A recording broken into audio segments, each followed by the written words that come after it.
Selamun Aleyküm ve Rahmetullahi ve Berekatuhu. Bismillahirrahmanirrahim. Muhterem izleyiciler, bugün yine bir İslam tarihi programında beraberiz. İnşallah sizlere Hz. Ömer radıyallahu anh dönemindeki kurumsallaşma faaliyetlerinden söz edeceğim. Bizim kurum dediğimiz sürekliliği olan yapıdır. Kurumsallaşma ise bu sürekliliği olan yapıların oluşturulmasıdır. Toplumun tabiatında var olan kurumlar var. Aile gibi. Bu toplum içinde ilahi bir emirle elbette oluşmuş ve yerleşmiştir. Sonradan oluşan bazı kurumlar var. Devlet gibi. Ancak devletlerin içinde de sürekli üretilen kurumlar var. Vezaretler, bakanlıklar gibi. Hz. Ömer radıyallahu anh devri İslam tarihinde tam anlamıyla bir kurumsallaşma dönemidir. Yani kurumların oluşturulduğu dönemdir. Bu kurumların esası Resul-i Ekrem sallallahu aleyhi ve sellemin sünnetine dayanıyor. Bir kısmı Hazreti Ebubekir Efendimiz zamanında şöyle bir adeta bir temeli atılmış. Ama Hazreti Ömer radıyallahu anh'la bunlar gerçek anlamda birer kuruma dönüşmüşlerdir. Köklü bir yapıya dönüşmüşlerdir. Bundan dolayı demiştik ki Hazreti Ömer radıyallahu anh pratik anlamda İslam ümmetinin adeta kurucusudur. Daha doğrusu ümmet onun devrinde başlamıştır demiştik. Zira gerek Resul-i Ekrem sallallahu aleyhi ve sellem, gerek Hazreti Ebubekir Efendimiz radıyallahu anh zamanlarında İslam toplumu Arap Yarımadası'yla sınırlıydı. Onun içinde Arap olmayan kavimler yoktu demiştik. İlk kez Hazreti Ömer döneminde farklı kavimler İslam ümmetine dahil olmuş oldu. Birey değil ama kavimler ilk kez dahil olmuş oldu. Bununla birlikte Hazreti Ömer radıyallahu anh İslam devletinin de ilk kurucusu sayılıyor. Kimilerince. Hiç kuşkusuz bizce Resul-i Ekrem sallallahu aleyhi ve sellem'dir. Bu doğru bir tez değildir ama dışarıdan bakanlar, kurumlara bakanlar, o devirde oluşturulan kurumları göz önünde bulunduranlar demişlerdir ki efendim aslında İslam devleti gerçek anlamda, hakiki anlamda aslında onların kastettiği bugünkü anlamda Hazreti Ömer radıyallahu anh devrinde başladı. Nedir bu kurumlar? Bunların en başında hiç şüphesiz Beytülmal geliyor. Malum devlet demek bir yanıyla ekonomi demektir. Bir İslam ekonomisi vardır. Kur'an'da bunun temelleri atılmıştır. Resul-i Ekrem sallallahu aleyhi ve sellem tarafından bu pratize edilmiştir. Hazreti Ebubekir Efendimiz bunu sürdürmüştür. Ancak bir de bu ekonominin bir kurumsal yapıya kavuşması gerekiyordu. Bu kurumsal yapının hiç kuşkusuz unsurlarından biri hazinedir. Hazinetül mal dediğimiz hazinedir.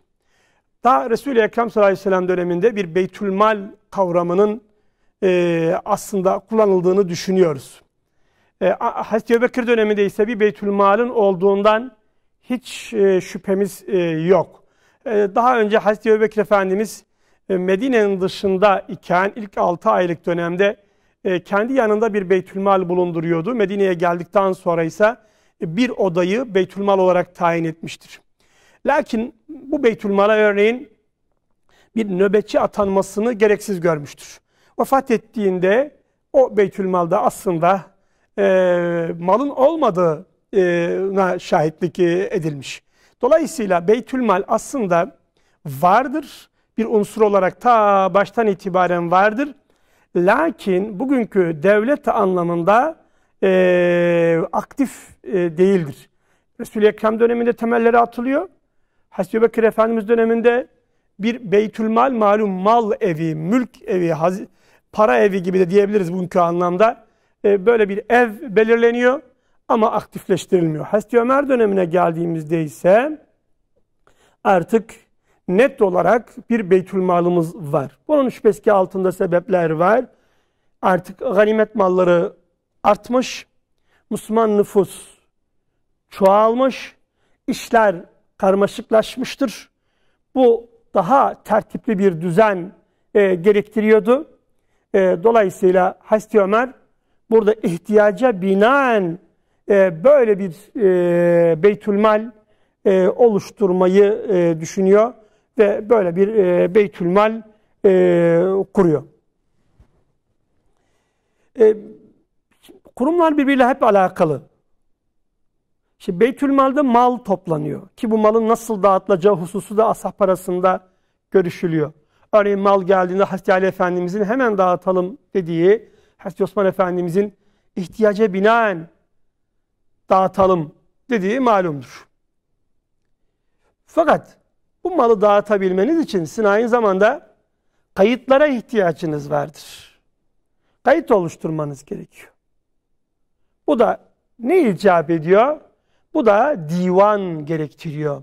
Bizim divan dediğimiz devlet işlerinin kayıtlı olduğu defter demektir.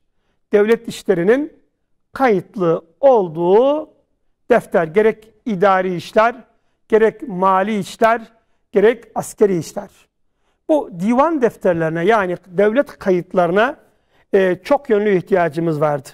Bir kısmı malla alakalıydı, yine bahsedeceğim. Bir kısmı askeriydi, kısmen idariydi. Askeri hususu şu, hakikaten cepheler çoğalmıştı. Bir yandan Sasani'de, yani İran içindeki savaşlar devam ediyordu. El Cezire cephesi vardı, Diyarbakır ve çevresi. Mısır söz konusuydu. Bununla beraber İslam aleminin diğer noktaları, Yemen, Bahreyn gibi noktaları vardı. Ve artık işler gittikçe renkleniyordu. Cepheye giden asker sayısı artıyordu. Askere kim gitmiş? Arkasında kaç kişilik bir aile efradı bırakmış? Bu ailenin ihtiyaçları ne? Bu askerlerin izinleri ne zaman verilecek?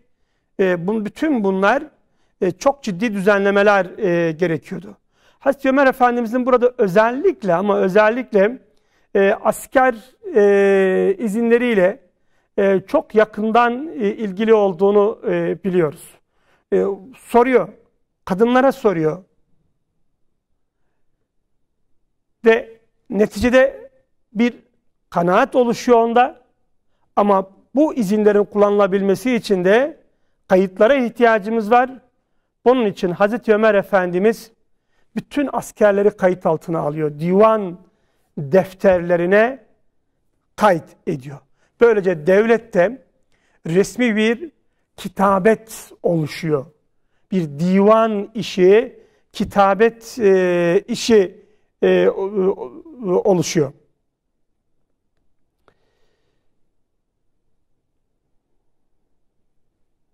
Ve bu divan defterlerine ayrıca Beytülmal'daki malların dağıtılabilmesi için Müslümanların asker olmayanlarının da kayıt altına alınması gerekiyor. Bunun için Resul-i Ekrem'in akrabaları olan Beni Haşim'den başlanarak onların da Bedir gazvesine katılanlarından başlanarak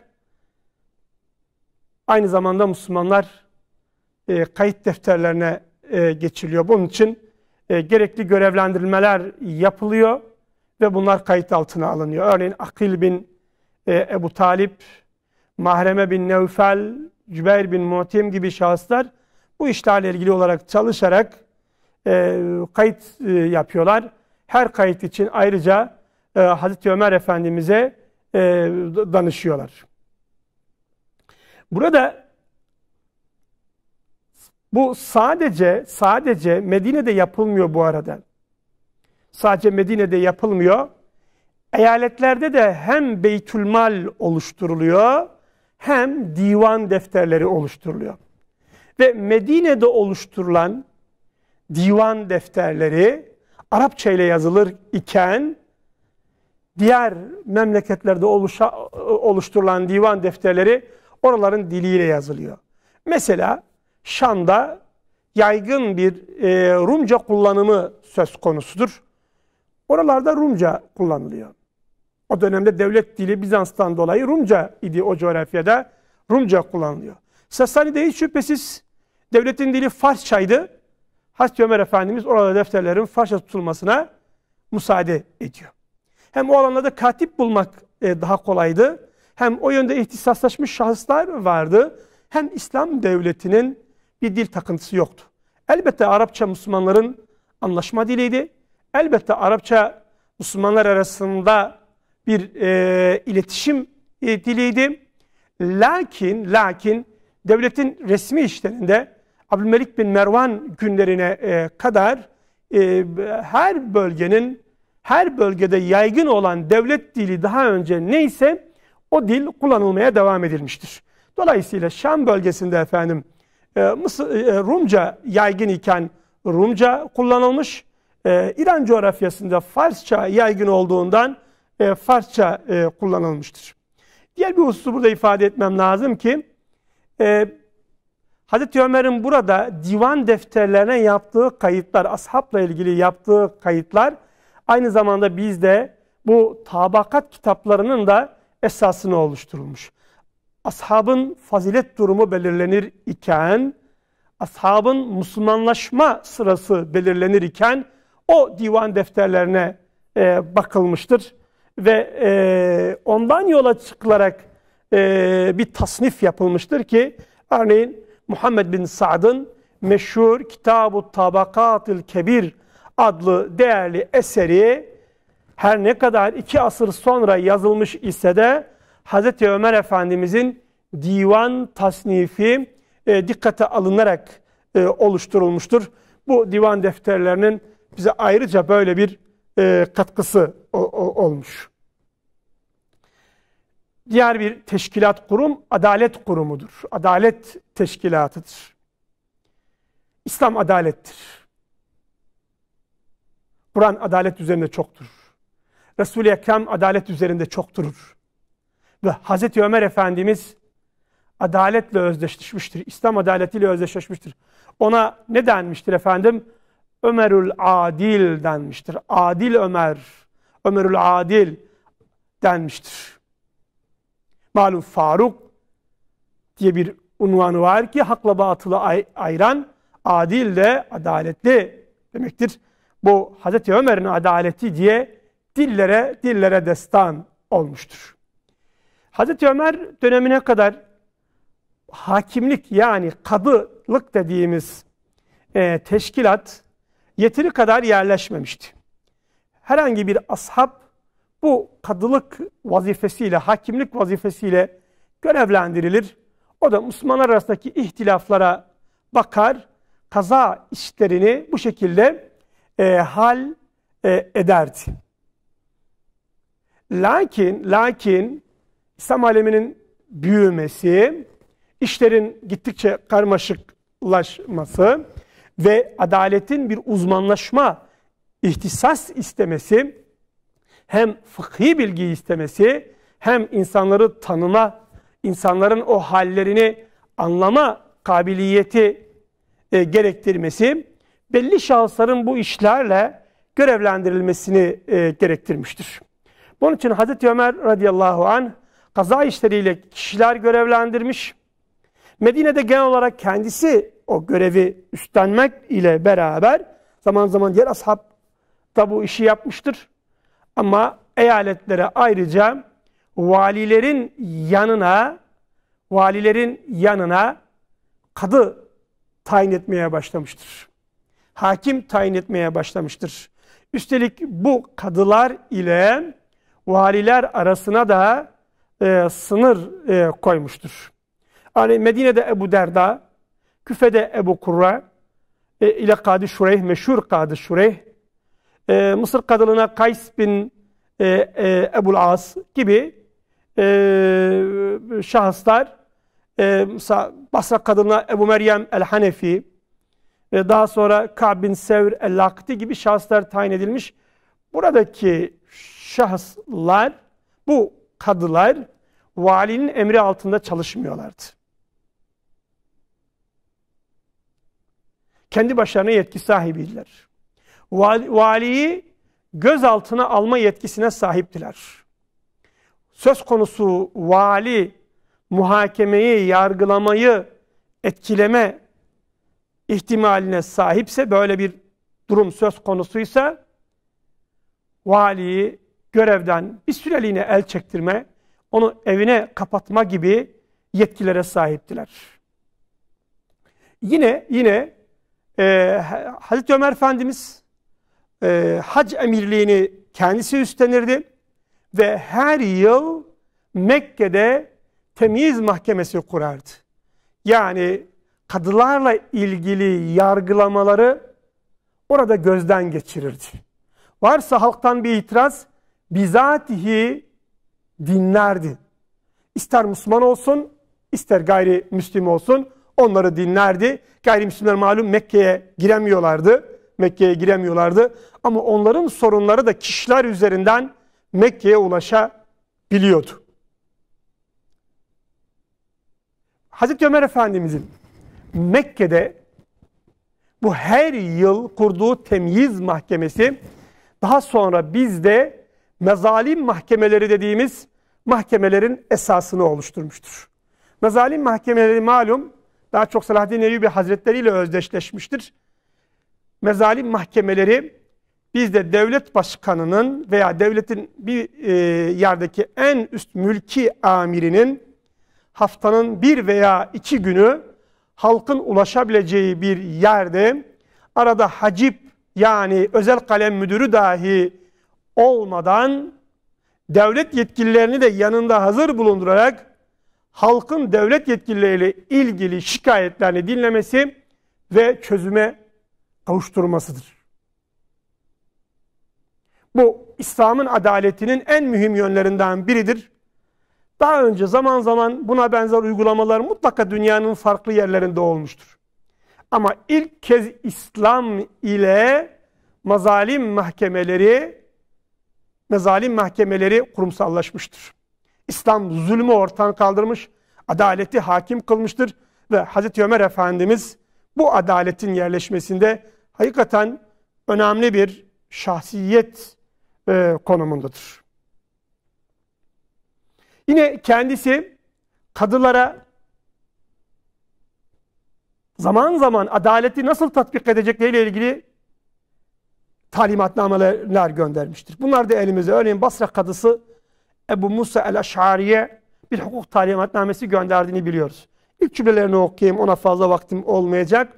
Şunu bil ki sana bir dava getirildiği zaman tatbiki mümkün olmayan delillerin faydası olmaz. Tatbiki mümkün olmayan delillerin faydası olmaz. İnsanlara karşı şahsi münasebetlerinde ve adaletinde eşit muamele yap ki kuvvetli senin nüfuzundan korksun. Zayıf da adaletine sığınsın. Allahu Ekber. Delil göstermek davacıya aittir. İnkar edene ise yemin etmek düşer. Bununla beraber Müslümanlar arasında barış yapmak da caizdir.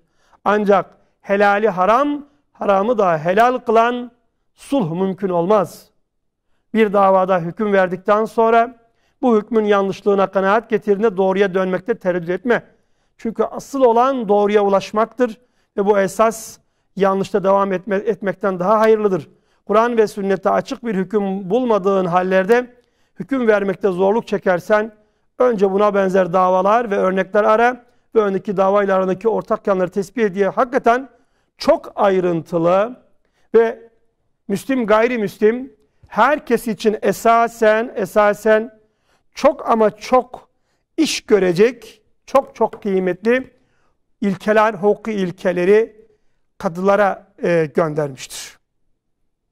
Onları kontrol altında tutmuştur. Bu dönemde yine hapishaneler kurulmuş, borçlarını ödemeyenlerin, keyfi ödemeyenlerin tutuklanmasıyla ilgili esaslar getirilmiştir. Diğer bir husus bu dönemde liderlik makamının isminin belirlenmesidir. O güne kadar Hazreti Ebubekir Efendimiz'e Halifetu Resulullah deniyordu. Kendisine Halifetullah diye hitap edildiğinde Hazreti Ebubekir Efendimiz bundan rahatsız olmuş. Ben Muhammed'in sallallahu aleyhi ve sellem halifesiyim ve bundan memnunum denmiştir. Hazreti Ömer'e ise halifeti Resulillah, Allah'ın Resulü'nün halifesinin halifesi denmiştir. Bu işin uzaması söz konusuydu. Bunun için Hazreti Ömer'e Emirul Müminin, yani müminlerin emiri denmesi kararlaştırılmış. Böylece İslam halifesine Emirul Müminin unvanı verilmiştir. Diğer bir husus, ortak bir takvimin başlangıcının belirlenmesidir. O güne kadar Müslümanlar büyük ölçüde ya Rumi takvimi kullanıyorlardı, daha doğrusu Bizans'ın kullandığı takvimi, Sasanilerin kullandığı takvimi kullanıyorlardı. Kendilerinden önceki kavimlerin kullandığı takvimleri kullanıyorlardı. Ya da işte fil yılını esas alıyorlardı. Hicreti esas alıyorlardı. Bi'seti esas alıyorlardı. Ortada bir karışıklık vardı. Bunun ortak bir düzene geçilmesi kararlaştırıldı. Ve bilindiği kadarıyla Hazreti Ali Efendimiz radıyallahu anh'ın teklifi üzerine hicretin esas alınması kabul edildi. Hicri 16 yılının Rabiülevvel Nisan 637 ayında hayata geçirildi bu uygulama. 1 Muharrem yılbaşı, yılın ilk günü kabulü şeklinde ortaya bir İslam takvimi çıktı. Bundan sonra Müslümanlar kendilerini bu takvimle ifade ettiler. Türkiye'de işte takvimlerin değiştirildiği 1930'lu yıllara kadar İslam aleminin bu coğrafyasında da bu hicri takvim kullanılıyor idi. Biz o takvim üzerinden Resul-i Ekrem'in ne zaman bir devlet sahibi olduğunu, ne zaman devlet başkanı olduğunu, İslam zamanının, İslam çağının ne zaman başladığını anlıyor idik. Diğer bir husus, arazi ölçümünün yaptırılmasıdır. Şimdi Şam'da, Irak'ta, Mısır'da geniş topraklar fethedilmişti. Bunların vergi statüleri farklıydı.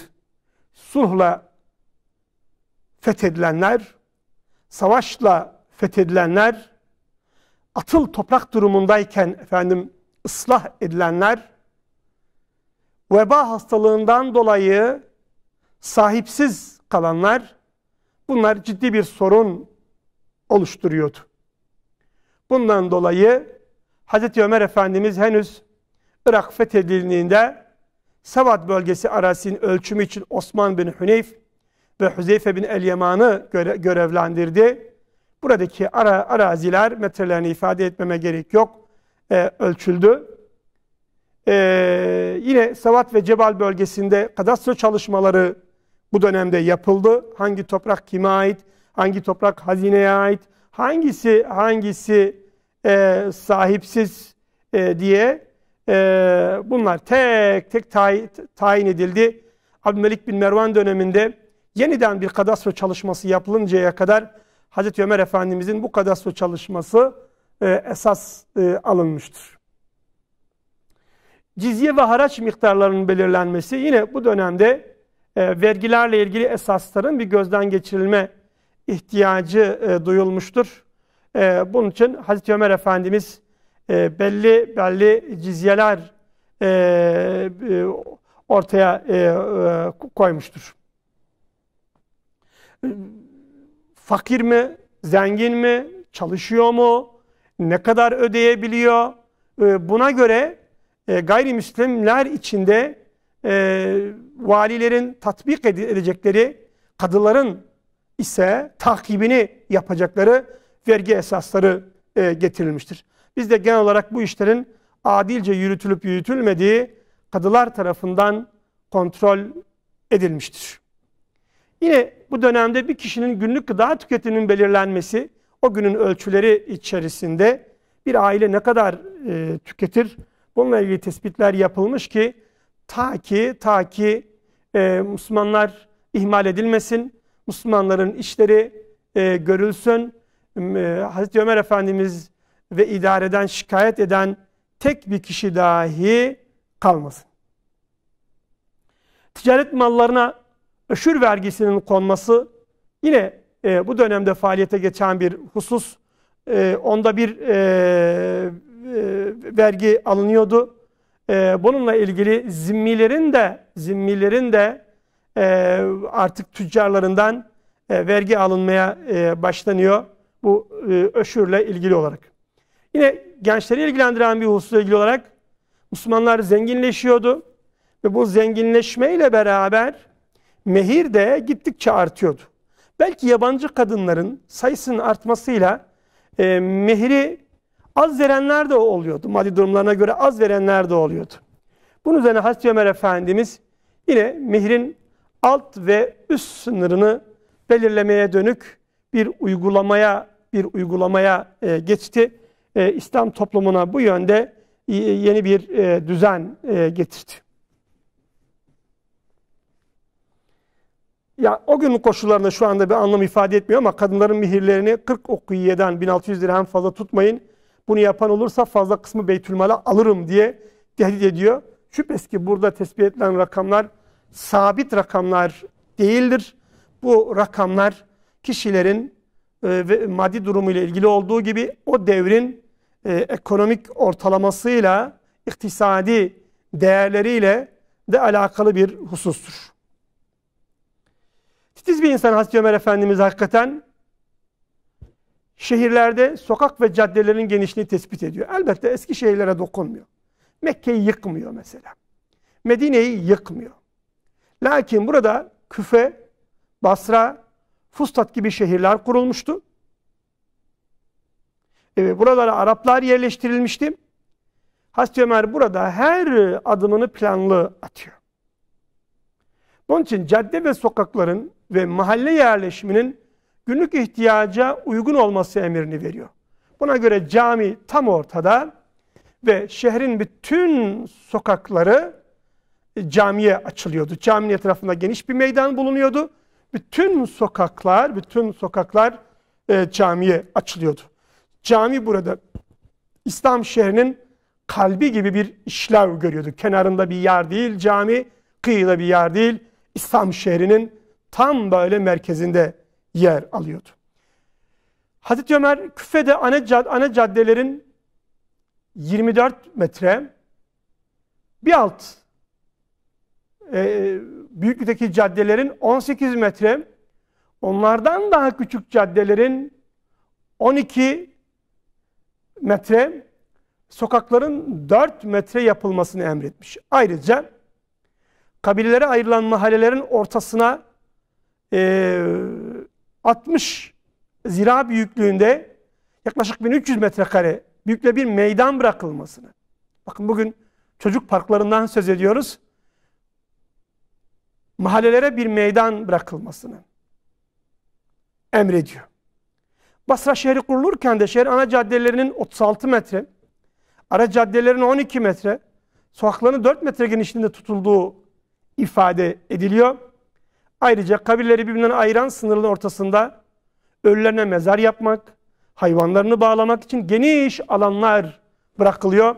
Böylece ferah, sulak ve belli bir noktaya açılan düzenli, tertipli dediğimiz o dillere destan İslam şehirleri ortaya çıkıyor ki Müslümanlar bundan sonra her nereye giderlerse gitsinler oralarda şehirler inşa ediyorlar ve bu şehirleri hep Hazreti Ömer Efendimiz radıyallahu anh'ın belirlediği esaslar üzerine inşa ediyorlar. Standart bir İslam şehri ortaya çıkıyor. Renkli, güzel ama temel esaslarda standart, dillere destan İslam şehirleri ortaya çıkıyor. Şehirciliği Orta Asya'ya İslam götürüyor. Oraları binlerce yıl Çinliler, Sasaniler istila ediyorlardı. İran'da kurulu devletler istila ediyordu. Ama oraya şehir götürmemişlerdi. İslam oraya şehir götürüyor. İslam Karadeniz'in kuzeyine şehir götürüyor. İslam Afrika'ya şehir götürüyor. İslam dünyanın diğer noktalarına da büyük şehir kavramını götürüyor. Yine Hazreti Ömer Efendimiz aynı zamanda yapılacak evlerin büyüklüğünü de tespit ediyor.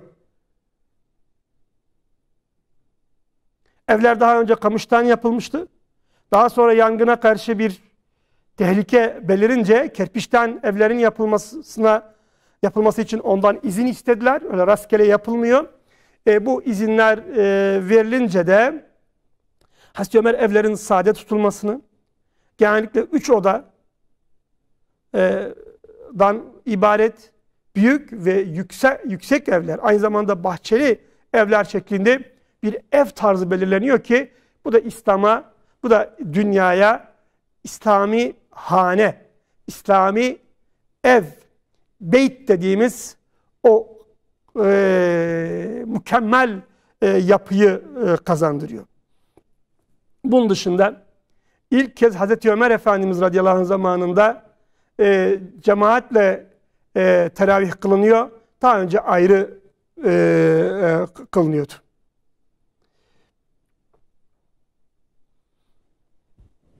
Yine Hazreti Ömer Efendimiz döneminde askerlik bir düzene kavuşturuluyor. Daha önce bahsetmiştim. İzinler bir düzene bağlandığı gibi askere gönderme de rastgele olmaktan çıkarılıp belli bir düzen içinde gönderiliyor. Görüldüğü üzere. Hakikaten çok ama çok zengin bir kurumsallaşmayla yüz yüzeyiz. Bir devletleşmeyle yüz yüzeyiz. Hazreti Ömer ben bunları yaptım hep böyle kalsın diye bunları yapmadı.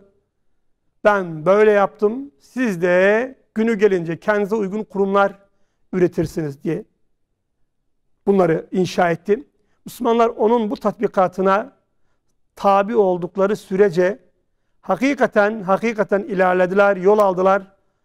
Ondan ayrılınca, o yoldan ayrılınca kaybettiler ve dünyanın gerisine düştüler. Rabbim bizi yeniden Resul-i Ekrem'in yoluna ve Hazreti Ömer Efendimizin bu gibi diğer ashabının tatbikatlarına dönmeyi nasip eylesin inşallah. O yolda ilerlemeyi bize nasip eylesin inşallah. Esselamun Aleyküm ve Rahmetullahi ve Berekatuhu.